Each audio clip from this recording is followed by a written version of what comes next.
Hello, I'm David Faichney. I'm a hydrologist specialising in flood risk management, and most recently I've been working with the Scottish Government to draft a new policy framework to support Scotland in managing surface water flooding, drainage issues and increase the uptake of blue-green infrastructure in the face of the climate emergency.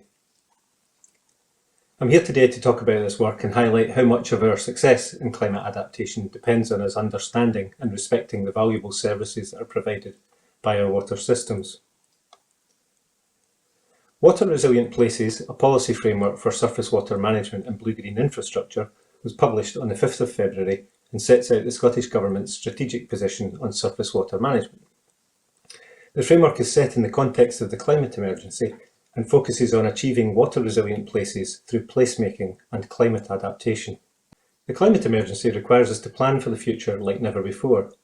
At the United Nations Climate Ambition Summit on the 12th of December last year, the Secretary-General Antonio Guterres described the situation as dramatic and urged countries to take drastic action. In Scotland, we have already declared a climate emergency.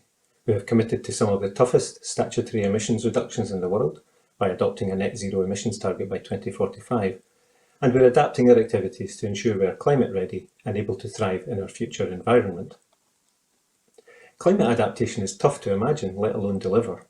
It requires us to make decisions right now based on limited information to take forward unfamiliar actions in ways we haven't done before, working with new partners to deliver benefits we won't see in our lifetime. Now that is a challenge.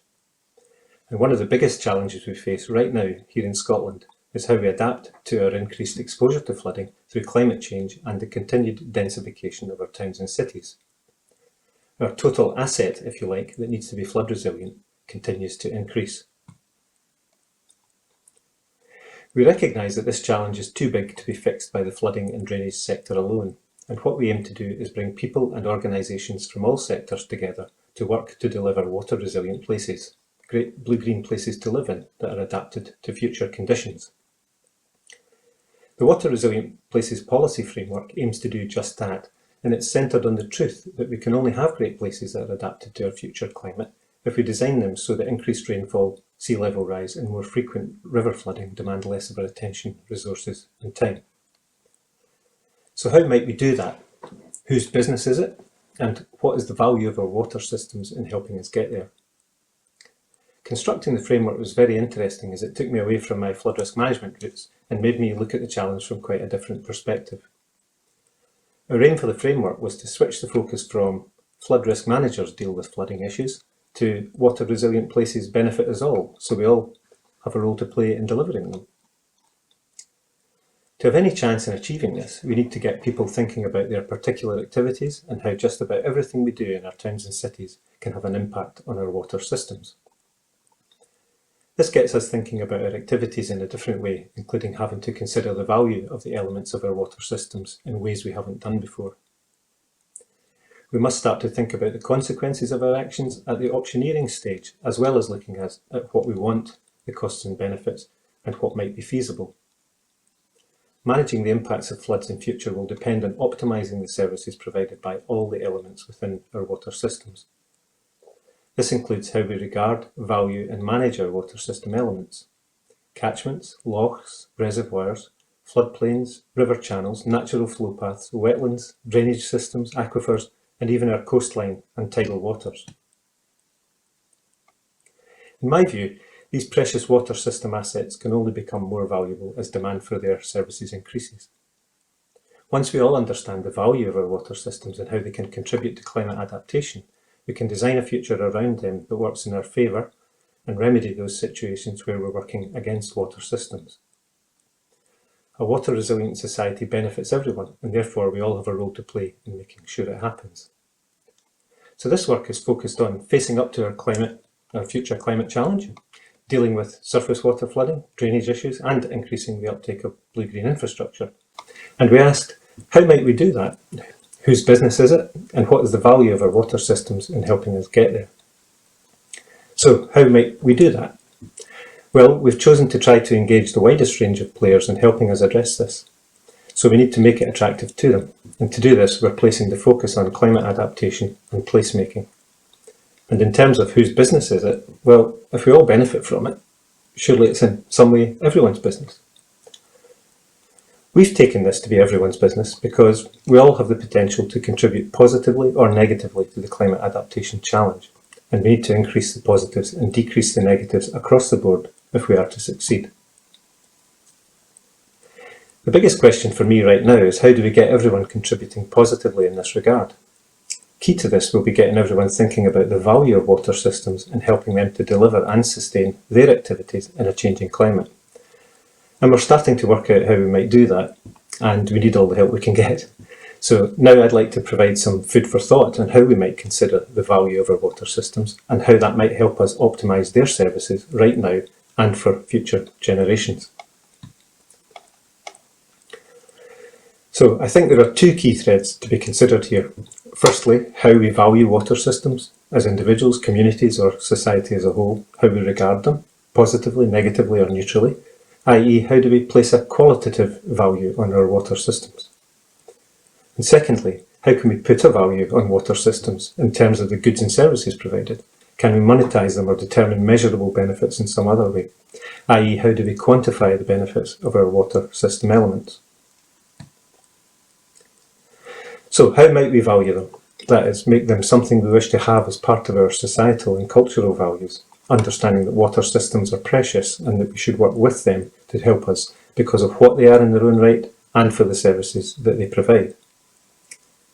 In my opinion, there's much we can do right now to optimise the value of water systems. For example, not everyone is aware of the amazing services that our water systems provide to all parts of society, or indeed the challenges we have to overcome when we interrupt the natural balance of those systems. So there's work we can do on describing the services that our water systems provide and in making people aware of those services and how the choices they are making can improve or degrade these services for themselves and for others both now and in the future.